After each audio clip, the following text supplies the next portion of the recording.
জয় মা তারা, জয় মা তারা, জয় মা তারা। নমস্কার, আপনারা শুনছেন কালীকথা। এখানে শুধুমাত্র গল্পই নয়, গল্পের মাধ্যমে শিক্ষাও দেওয়া হয়। প্রতি বৃহস্পতি এবং শনিবার শুনতে ভুলবেন না কালীকথা। আজকের কালীকথায় আপনারা যে গল্প শুনতে চলেছেন সেই গল্পটির নাম হলো চন্দন ষষ্ঠী বা ধুলা ষষ্ঠীর ব্রতকথা। একটা সময় ছিল যখন এরকম গরম পড়তো, তো সেই গরমে তখন চন্দন মাখা হতো। বিশ্বাস ছিল চন্দন নাকি শরীর ঠান্ডা রাখে। আবার বিভিন্ন কাটা ছেঁড়া জায়গায় আয়ুর্বেদ চিকিৎসকরা এই চন্দনই লাগিয়ে দিতেন। আজকের যেমন আমরা হুটহাট করে অ্যালোপ্যাথিক চিকিৎসা দেখাই, ঠিক তখনই তার আগে এই টোটকাগুলো ছিল। আর এই টোটকা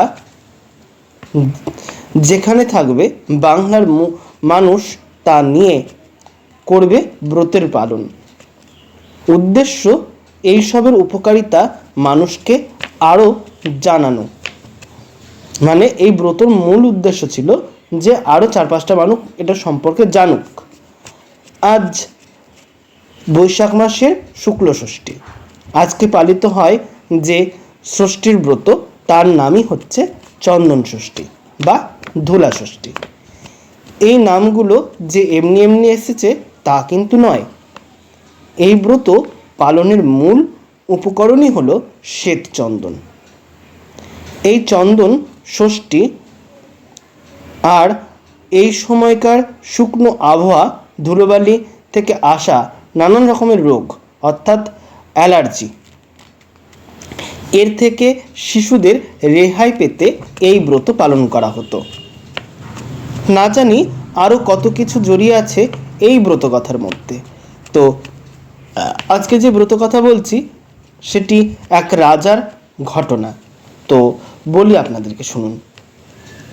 রাজা হলেন প্রিয়ব্রত, যিনি সব পেয়েও নির্ধন ছিলেন।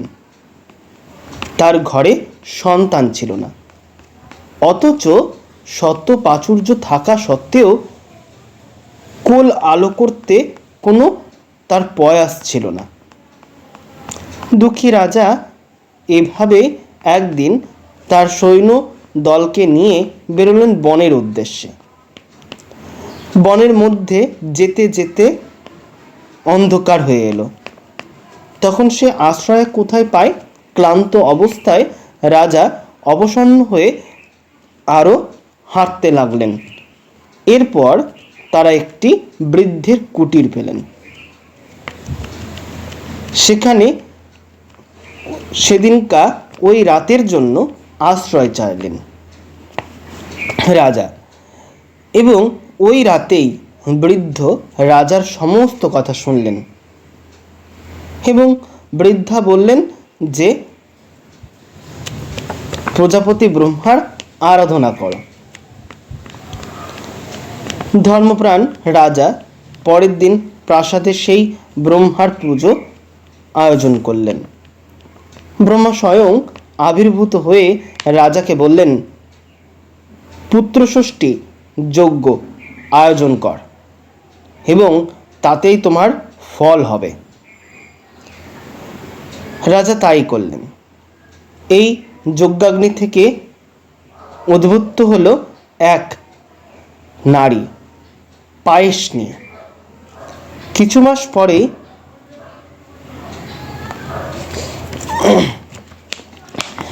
মাস পরেই সেই রাজার রানী গর্ভবতী হলেন, সন্তান প্রসব করলেন। কিন্তু হায়, সেই সন্তানের কোনো সারা শব্দ নয়। লোকে ভাবলে রানী মৃত সন্তান প্রসব করেছেন। রাজা মতোই রানীও ছিলেন ধর্মপ্রাণ, তাই জীবনের কঠিন পরিস্থিতিতেও ঈশ্বর সাধনা থেকে তারা সরে যায়নি। সামগ্রিক বিষয়ের জন্য ঈশ্বরের কে দোষীও তিনি করেন না। রাজা আড়ালে থেকে সব দেখতেন। রানীর ডাকে তুষ্ট হলেন ঈশ্বর, এলেন রানীর কাছে স্বয়ং মা ষষ্ঠী। কোলের সন্তানকে ফিরিয়ে দিতে পারেন তো আমাকে উপায় বলে দিন মা।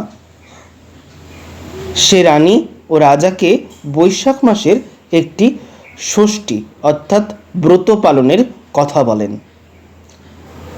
শ্বেতচন্দ্রের প্রলেপে গঙ্গা মাটি, ফল ফুল ও অন্যান্য উপকরণ দিয়ে পুরোহিত দ্বারা মায়ের ব্রত পালন করো, তবেই তোমার সন্তান ফিরতে পারে। ব্রত পালনের মহিমা অপার। জড়বৎ শিশুর কান্না ভেসে এলো। রাজার সন্তান পৃথিবীর আলো দেখল। মায়ের ব্রতও ওই দিন নতুন আলো পেল। কার্তিক পত্নী দেবসেনা হয়ে উঠলেন গ্রাম বাংলার মা ষষ্ঠী। চিরাচরিত বাংলার মাতৃমূর্তি আগলে রয়েছে লক্ষ সন্তানকে। ব্রতকথার বিভিন্ন অঞ্চলভেদে কাহিনীতে বিভিন্ন সংযোগ থাকবে, কিন্তু সেটি হলো মায়ের মাহাত্ম্য প্রচার। সন্তান ধারণ যেমন খুব কষ্টের, তেমন বহু মেয়ের কাছে বড় তৃপ্তির। এ তৃপ্তি ব্যাখ্যা আমি লেখায় করতে পারি না, বা আমি বলে বোঝাতে পারবো না।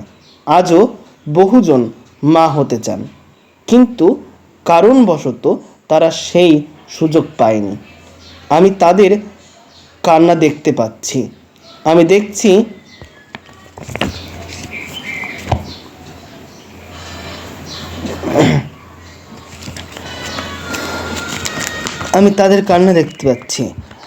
তারপর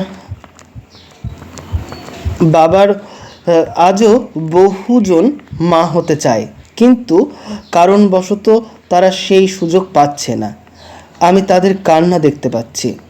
আমি দেখছি সন্তানহারা মায়েরা কাঁদছে। আবার এও দেখছি নিজেদের সাময়িক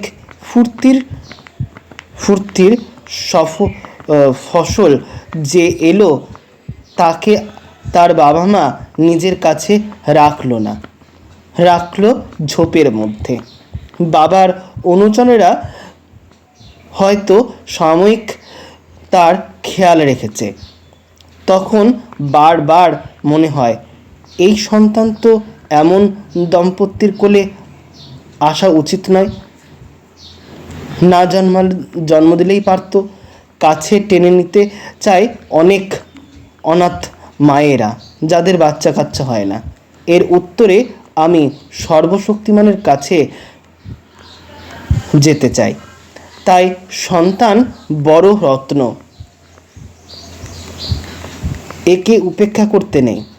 মায়ের কাছে প্রার্থনা, আমাদের সন্তান ভালো থাকুক এবং সুন্দরভাবে হোক, ধরিত্রীতে সুন্দর করুক, তাতেই সার্থকতা। জয় মা ষষ্ঠী।